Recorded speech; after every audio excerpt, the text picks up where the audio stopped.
In this tutorial, we will be talking about carbon neutral activities. Many people are concerned about activities that produce large amounts of carbon dioxide because, as mentioned in the previous tutorial, large amounts of carbon dioxide are causing the temperatures Earth to rise.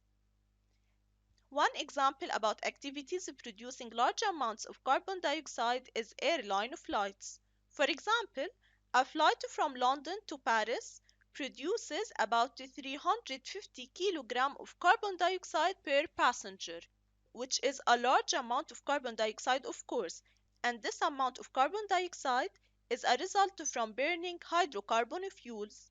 Activities that produce no carbon dioxide emissions overall are referred to as carbon neutral, and they are taking much of the attention of people and scientists concerned with climate change and global warming.